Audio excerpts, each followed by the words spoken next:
જય માતાજી મિત્રો, રૂબી કિચન કિંગમાં તમારું સ્વાગત છે। આજે આપણે બનાવીશું શિયાળા સ્પેશિયલ ગરમા ગરમ ખાઈ શકાય એવું લીલા લસણનું ચૂરમું। તો આ ચૂરમું ખાવામાં એટલું સરસ લાગે છે, એકવાર બનાવશું અને વારંવાર બનાવીને ખાવાનું મન થશે એવું આપણે આજે લીલા લસણ અને બાજરીના રોટલાનું ચૂરમું બનાવીશું। તો ચાલો આપણે બનાવીએ લીલા લસણ અને બાજરીના રોટલાનું ચૂરમું। તો બનાવવાનું શરૂ કરીએ। સૌથી પહેલાં આપણે કાચું લસણ બનાવવા માટે આ રીતના સરસ લીલું લસણ લઈ લેવાનું। એકદમ સરસ આપણે આ રીતના ધોઈ અને તેને કોરું કરી લેવાનું। તેની જેટલી પણ ગંદકી હોય તે આપણે આખું લસણ હોય ત્યારે જ ધોઈ નાખવાનું। અને હવે આપણે તેનું કટિંગ કરી લઈશું। તમારે આ ભાગને રાખવો હોય તો તમે રાખી શકો છો, પણ આપણે તેને કટ કરી લઈશું। આ રીતના કૂણું લસણ હોય એ જ લેવાનું, એટલે તેની ફ્લેવર એકદમ સરસ આવે। આ લસણ ખાવા માટેની ખાસ પસંદગી કરવામાં આવે છે।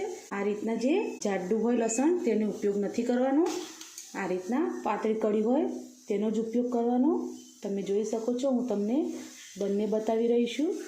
આ જાડું છે અને આ થોડું પતલું છે, એટલે પતલું લસણ તમારે આ કાચા લસણ ખાવામાં ઉપયોગ કરવાનો। તેનો જે ઉપરનો ભાગ છે આપણે તે કાઢી લઈશું।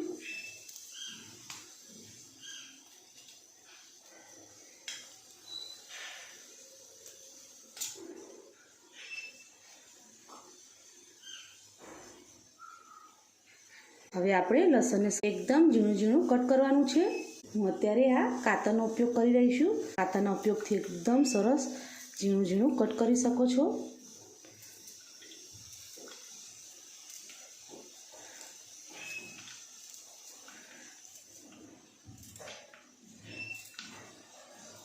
આપણે લસણને એકદમ સરસ આ રીતના ઝીણું ઝીણું તમારે સમારવાનું।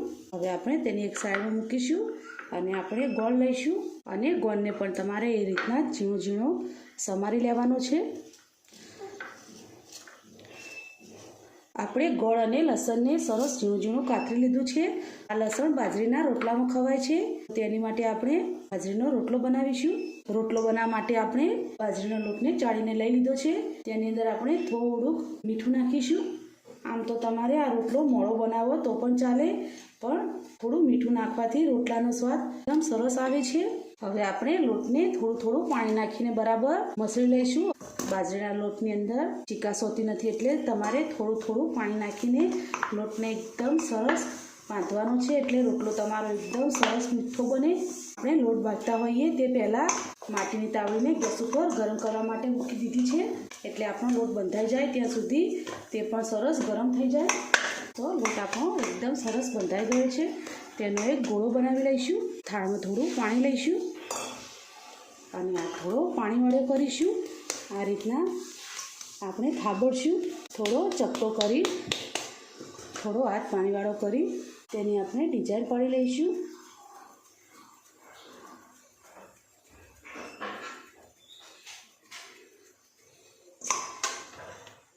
અને ધીરેથી આ રીતના આપણે રોટલાને ટીપી લઈશું।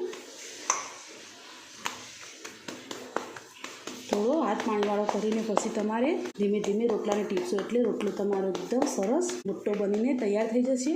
જેમ જેમ રોટલો બને તેમ તેમ તમારી આંગળીઓ ખોલતું રહેવાનું। તો રોટલો આપણો સરસ બનીને તૈયાર થઈ ગયો છે। ગેસ ઉપર આપણે માટીની તાવડી મૂકી દીધી છે, તેની અંદર આપણે રોટલાને નાખી દઈશું। રોટલો એક સાઈડમાં આપણે ચડી ગયો છે, તો આપણે તેને આ રીતના એક ચપ્પુની મદદથી તેને પલટાવી લઈશું। ધીરેથી બીજી સાઈડમાં આપણે પલટાવી લઈશું અને બીજી સાઈડમાં પણ રોટલાને આપણે ચડવા દઈશું। આપણે નીચેની સાઈડમાં રોટલાને ચેક કરી લઈએ, તો હજુ થોડી કિનારીને આપણે શેકીશું। રોટલો આપણે ફેરવી લઈશું અને નીચેની સાઈડમાં રોટલાને આપણે સરસ ચડવા દઈશું।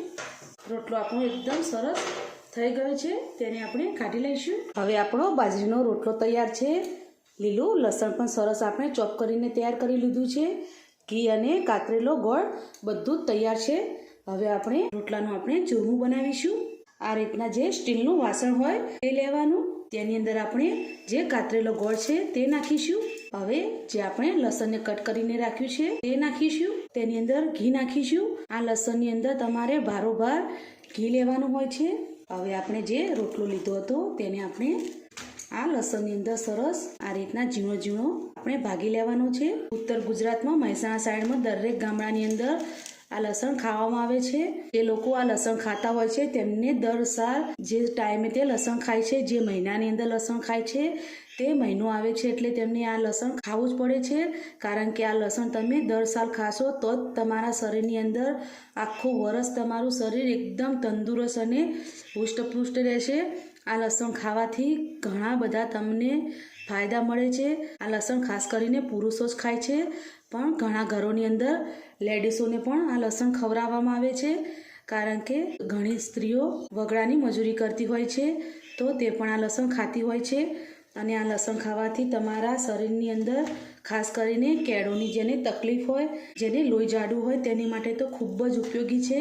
આ લસણ દર સાલ શિયાળાની અંદર 3 દિવસ કે 5 દિવસ માટે ખાવામાં આવે છે. સવારે વહેલા નરણા કોઠે લોકો 5 વાગે ઉઠીને આ લસણને ખાય છે. કારણ કે આ લસણ એકદમ ઠંડુ વાતાવરણ હોય ત્યારે જ તમારે આ લસણ ખાવાનું હોય છે. જોવા જઈએ તો લસણ એકદમ ગરમ હોય છે અને બહુ જ ઠંડી પડતી હોય અને ત્યારે તમે આ લસણ ખાઓ તો તમારા શરીરની અંદર સરસ ગરમાવો રહે છે અને ઘણી બધી તમારા શરીરની અંદરની તકલીફો દૂર થાય છે. તમારે પહેલી વખત ખાતા હોય તમારે એકદમ ઓછું લઈને ખાવાનું. આ રીતના 3 દિવસમાં એક વ્યક્તિ 250 ઘી ખાય છે અને તેમના શરીર માટે તે ખૂબ જ ઉપયોગી છે. ખાસ કરીને જે પરિશ્રમ કરતા હોય, જે ખેતરની મજૂરી કરતા હોય તેમને તો આ લસણ ખરેખર ખાવું જ જોઈએ. અને આપણે આજે એકદમ સરસ એ જ રીતના જે ટ્રેડિશનલ રીતે મહેસાણા સાઈડમાં બનાવવામાં આવે છે એ જ રીત આજે તમારી સાથે શેર કરી રહી છું. મારા પપ્પા, મારા દાદા, મારા કાકા બાપા બધા જ આ રીતના સવારે વહેલા ઉઠીને આ લસણ ખાતા અને મેં પણ પર્સનલી પહેલાં ગાધેલું જ છે. જે પુરુષો ગુંદ નથી ખાતા હોતા, કોઈ પણ વસાણા ખાતા નથી હોતા, તેમની માટે હું આ ખાસ આ કાચા લસણની રેસીપી લઈને આવી છું. આ લસણ દરેક પુરુષોએ ખાવું જ જોઈએ. હવે આપણે બધું જ બરાબર મિક્સ કરીશું. ગામડાના લોકો સવારે 5 વાગે ઉઠીને તે ચૂલા પર રોટલા બનાવતા હોય એટલે આ લસણ સવારે વહેલા ઉઠીને તે ચૂલાના જે અંગારા આવે તેની અંદર આ વાસણને મૂકી દે છે અને જરાક પણ ઠંડુ થાય એટલે તે ભાઠાની અંદર થોડું ગરમ કરી લે છે અને ગરમ ગરમ જ તે ફટાફટ ખાઈ લે છે. કારણ કે આ લસણના બહુ જ ફાયદા છે એટલે ખરેખર તો પુરુષોને આ લસણ ખાવું જ જોઈએ. તમે તમારા ક્વોન્ટિટી પ્રમાણે ઓછું વધારે ખાઈ શકો છો. તો હું તમને માપ બતાવું તો જેને પણ લસણ ખાવું હોય કાચું તો તમે અડધી વાટકી જેટલો ગોળ લીધો હોય તો તમારે અડધી વાટકી જેટલું ઘી લેવાનું અને અડધી વાટકી જેટલું લસણ લેવાનું. ત્રણેયનું માપ સરખું રાખવાનું અને આ રીતના તમારે બાજરીના રોટલાની અંદર જ આ લસણ એકદમ સરસ લાગે છે અને એકદમ આ રીતના લતડ પતળ હોય એ રીતના તમારે આ કાચું લસણ બનાવીને ખાવાનું છે. આના ફાયદા તમારા શરીરની અંદર તમે એક વખત ખાશો પછી જોશો તો અઢળક ફાયદા તમારા શરીરની અંદર થાય છે અને ખૂબ વરસ તમારા શરીરમાં ઘણી બધા ચેન્જ આવશે અને તમારું શરીર એકદમ સરસ તાકાત અને સ્ફૂર્તિલું લાગશે. તો આ લસણના તમને મેં ફાયદા પણ બતાવી દીધા. હવે હું તમને આ લસણને ખાધા પછી તેની કઈ ચડી પાડવાની તે પણ હું તમને બતાવું. જ્યારે પણ તમે આ લસણ ખાઓ તો તમારે સવારે વહેલા 5 વાગે ઉઠીને એ 6 વાગ્યા પહેલાં લસણ તમારે ખાઈ લેવાનું અને પછી તમારે તેની ઉપર તમે ચા કોફી જે પણ પીતા હોય તે તમારે પીવાની. તો આ લસણનું ખાસ મહત્ત્વ છે. તમે ઘણું બધું લસણ તળીને કે તેની ચટણી બનાવીને કે બધી રીતના ખાતા હશો, પણ આ રીતના એકવાર ચોક્કસથી લસણ તમે બનાવીને ખાજો. તમે પોતે અનુભવશો કે આ લસણ ખાવાના બહુ જ ફાયદા છે. આ લસણ ખાધા પછી તમારે તેલવાળી કે વઘાર કરેલી કોઈ પણ વસ્તુ ખાવાની હોતી નથી. સવારે તો તમે આ લસણ ખાઈ લીધું હોય એટલે તમને આખો દિવસ ઓલરેડી ભૂખ લાગતી નથી, પણ સાંજે પણ તેલવાળું કે વઘાર કરેલું કોઈ પણ શાક કે તળેલું ખાતા નથી.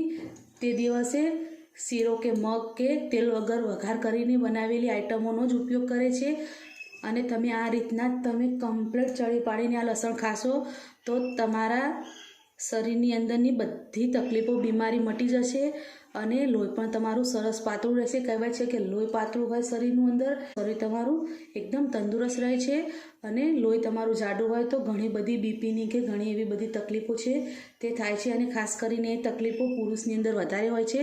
કારણ કે મહિલાઓ તો શિયાળા દરમિયાન ઘણા બધા વસાણા, મેથી પાક, ગુંદર પાક, આદુ પાક ઘણા બધા અડદિયા પાક એ ખાતા જ હોય છે, પણ ઘણા પુરુષો ખાતા નથી હોતા. પણ તેમને આ રીતના સવારે વહેલા ઉઠીને ફક્ત 3 જ દિવસ તમારે મહેનત કરવાની છે અને આખું વર્ષ તમારા પપ્પા કે પતિ કે છોકરાઓનું શરીર સરસ રહેશે.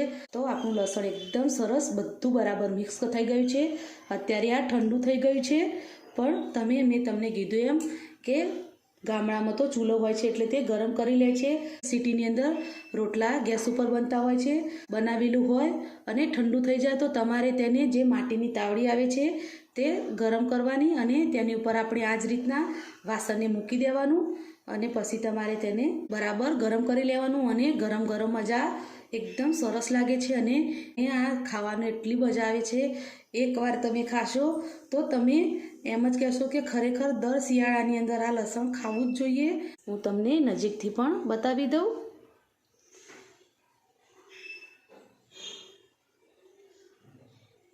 એકદમ મિત્રો ખાવામાં કાચું લસણ ખૂબ જ સરસ લાગે છે. તો આપણા કાચા લસણનું ચૂરમું બનીને તૈયાર થઈ ગયું છે. તમે પણ આ રીતના હવે આ કાચું લસણ બનાવીને ચોક્કસથી ખાજો અને મને કમેન્ટમાં જરૂરથી કહેજો કે તમને આ રેસીપી કેવી લાગી. જો તમને આ મારી રેસીપી ગમી હોય તો અમારા વિડીયોને લાઈક કરો, શેર કરો, સબસ્ક્રાઈબ કરો અને ફરી મળીશું એક નવા દિવસે એક નવી રેસીપી સાથે. તો અત્યારે બાય બાય.